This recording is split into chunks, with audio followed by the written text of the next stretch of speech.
他们刚打完架，把它放出来，他去缠着大黄，大黄不要理他。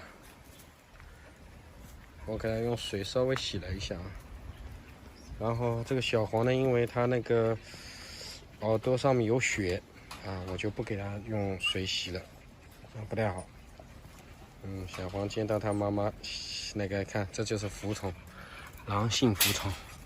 但是看到小白旗的时候，干架的时候，你看，立秒了，你看，样子好，我靠，还来，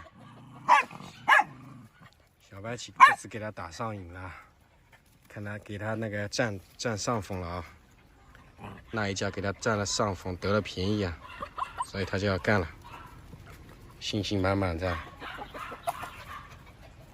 偷鸡啊，他这个打法跟老大有点像，打偷鸡。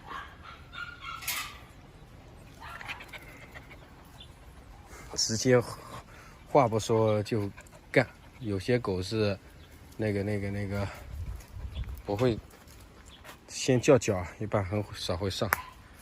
然后给大家看一下这个上窝孵出来鸡啊，这个鸡好悲惨，7个鸡只剩下4个了，被那个葵花籽干死了一个，另外跳到那个狗盆里面那个热的烫死了一个，然后还有嘛就是一个不知道去哪里丢了。我们看那个小白旗啊，它会不会过去攻击啊？暂时看看情况是不会啊。昨天被那个葵花籽咬死了一个，就那个中亚我觉得也很奇怪，它那个大鸡它不咬，小鸡它可能以为是那个野的吧，以为它可能觉得是那个鸟啊什么的，可能咬了一下。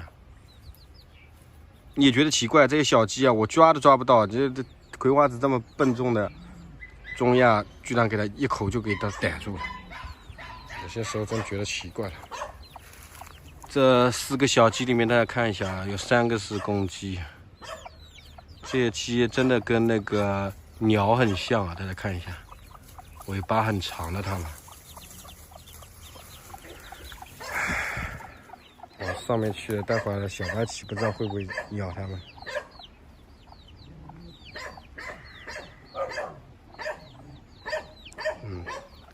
应该不会咬啊，要咬刚才就咬了。来了，看一下来了。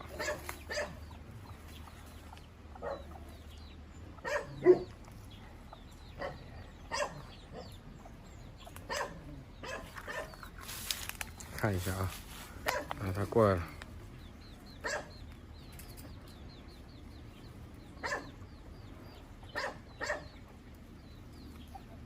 小白旗，过来，不许咬它们啊！小白旗，小白旗，它咬是没咬啊，哎，吓死！哼，小白旗，大了咬，你去弄它们。还比较乖的，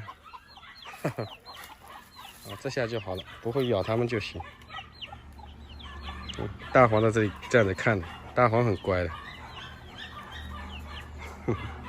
它是讨好它。